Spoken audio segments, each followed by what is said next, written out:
বিশ্বের সুপার পাওয়ারদের মধ্যে অন্যতম এবং বিশ্বমঞ্চে সবচেয়ে গণতান্ত্রিক রাষ্ট্র ভারত। কিন্তু দেশটির সাম্প্রদায়িক নরেন্দ্র মোদী সরকারের উগ্র হিন্দুত্ববাদী নীতির কারণে দক্ষিণ এশিয়ায় একের পর এক বন্ধু হারাচ্ছে তারা। শত্রুতে পরিণত হচ্ছে প্রতিবেশী দেশগুলো। প্রতিবেশী প্রথম নীতি অবলম্বন করলেও একটি প্রতিবেশী দেশের সঙ্গেও ভালো সম্পর্ক নেই ভারতের। পাকিস্তানের সঙ্গে ভারতের সম্পর্ক চিরবৈরী। 2019 সালের 14 ফেব্রুয়ারি তখনকার জম্মু ও কাশ্মীরের পুলওয়ামায় সন্ত্রাসী হামলার পর সেই শত্রুতা ভয়াবহ রূপ নেয়। এ ঘটনাকে কেন্দ্র করে বন্ধ হয়ে যায় ইসলামাবাদে দক্ষিণ এশীয় আঞ্চলিক সহযোগিতা বিষয়ক সার্কের সম্মেলন। এরপর সম্পর্ক উন্নয়নের অনেক উদ্যোগ নেওয়া হলেও এর কোনোটি সফল হয়নি। ভারত তার চারপাশে যেসব প্রতিবেশী আছে তাদের সঙ্গে ক্রমশ সম্পর্ক হারাচ্ছে।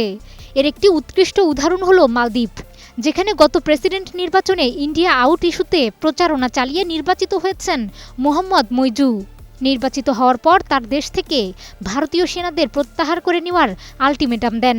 সে অনুযায়ী ভারত সেনাদের প্রত্যাহার করে নেয়।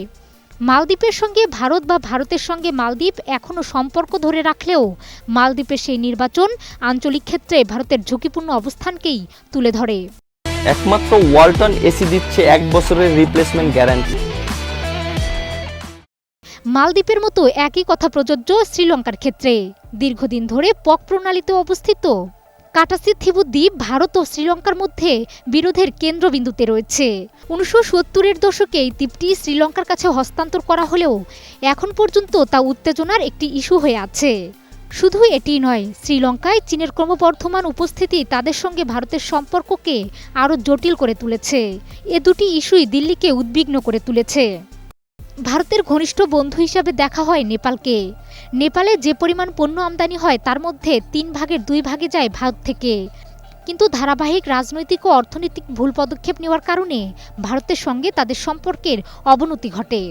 ওদিকে প্রতিবেশী মিয়ানমার ও ভারত সীমান্ত মিজোরাম সহ 7 সিস্টার্সে যে বিদ্রোহী গোষ্ঠীগুলো আছে তাদের নিয়ে ভারতের যথেষ্ট মাথা ব্যথার কারণ রয়েছে। চীনের বলয়ে চলে গেছে নেপাল, ভুটানও আছে সেই পথে। পাকিস্তান আফগানিস্তানের সঙ্গে ভারতের সম্পর্ক ভালো নয়। এমন প্রেক্ষাপটে বাংলাদেশের সঙ্গে ভারতের সাম্প্রতিক উত্তেজনা চরম আকার ধারণ করেছে। সর্বশেষ গণহত্যাকারী শেখ হাসিনাকে আশ্রয় ও পুনর্বাসন ষড়যন্ত্রে নেমে বাংলাদেশের সঙ্গে চরম বৈরী আচরণ শুরু করেছে দেশটি। এরপর থেকেই বাংলাদেশে কথিত সংখ্যালঘু নির্যাতন নিয়ে ব্যাপক অপপ্রচার চালাচ্ছে ভারতের সংবাদ মাধ্যম ও রাজনীতিকরাও।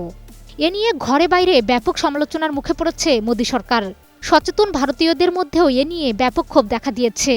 পর্যবেক্ষকরা বলছেন, পৃথিবীতে একমাত্র রাষ্ট্র ভারত যার কোনো একটি প্রতিবেশী দেশের সঙ্গেও ভালো সম্পর্ক নেই। দাদাগিরি, অসম্মান ও প্রতিবেশী রাষ্ট্রের অভ্যন্তরীণ বিষয়ে নগ্ন হস্তক্ষেপের মধ্যে দিয়ে একের পর এক সকল প্রতিবেশীকে খেপিয়ে তুলেছে দেশটি। ফলে সবাই মুখ ফিরিয়ে নিয়েছে ভারত থেকে। মাহমুদা বিথি, 21 টেলিভিশন।